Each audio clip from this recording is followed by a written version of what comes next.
மதுரையில் பிரேக் பிடிக்காத அரசு பேருந்து மோதியதில் பெரும் பரபரப்பு. மதுரை தென்பழஞ்சி பகுதியிலிருந்து மதுரை பெரியார் பேருந்து நிலையம் நோக்கி அரசு பேருந்து ஒன்று வந்து கொண்டிருந்தது.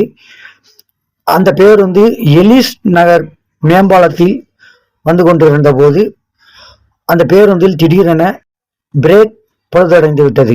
இதனால் கட்டுப்பாட்டை இழந்த பேருந்து கீழே இறங்கும் பொழுது பக்கவாட்டில் நின்று கொண்டிருந்த ஆட்டோக்கள் மீது மோதியிருக்கிறது.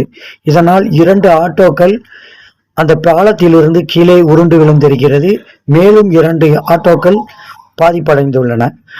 மேலும் சில வாகனங்கள் மீதும் மோதி இந்த பேருந்து பாலத்தின் சுவரில் மோதி இறுதியாக நின்றிருக்கிறது.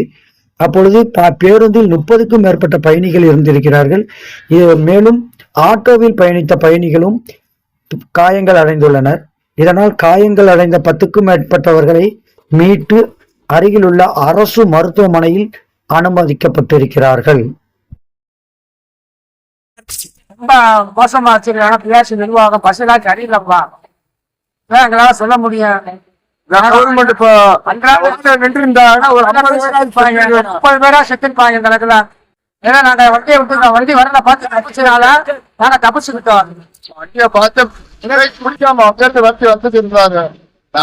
பஸ்ஸை பார்த்தோம்னா தமிழ்நாட்டு ஆளே காலி, பாட்டிலே காலியா இருந்தாங்க. எதிர்பாராமல் நடந்த இந்த பெரும் விபத்தினால் அந்த பகுதியில் ஒரு பதட்டமான சூழ்நிலை நிலவியிருக்கிறது. மேலும் அரசு பேருந்துகளை முறையாக பராமரிக்க வேண்டும் என்ற கோரிக்கையும் அப்பகுதி மக்கள் வைத்திருக்கிறார்கள்.